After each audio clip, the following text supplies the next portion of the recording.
un respiro regionale e coeso.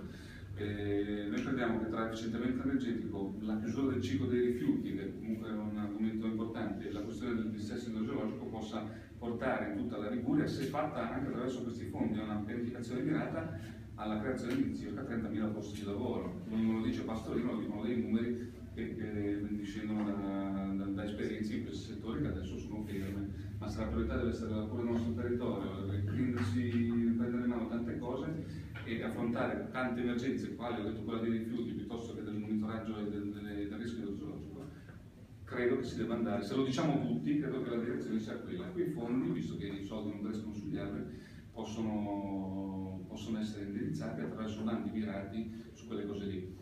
Stesso dicasi sia per i fondi europei, per i fondi dedicati alla formazione, il Fondo Sociale Europeo. È inutile che continuiamo a fare magari dei corsi per chi produce il tappo del pennarello quando non c'è bisogno di fortuna forti, no?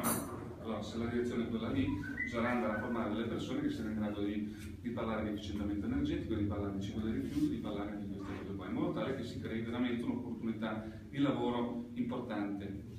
Un'ultima parentesi sul ciclo dei rifiuti, il fatto che i nostri rifiuti, più o meno, vanno tutti all'est, fuori regione, oltre al danno economico, il fastidio per le nostre bollette che aumentano in continuazione, vuol dire banalmente che sul nostro territorio si lavora di meno, perché anche quello va. Io insisto sui rifiuti perché sono uno dei comuni virtuosi della Liguria, uno dei pochi. Sì, vabbè. Quindi sono molto sensibile al tema, ma al di là della mia sensibilità è una sensibilità, direi, che deve essere patrimonio di tutti, e se qualcuno è anche meno sensibile bisogna dirgli che le bollette, le tariffe della spazzatura aumentano in rapporto alla capacità della soluzione del problema. Esatto, e aumentano in base a risolvere i problemi e all'efficienza del ciclo dei rifiuti, perché questo è il discorso. Potrei dire tante altre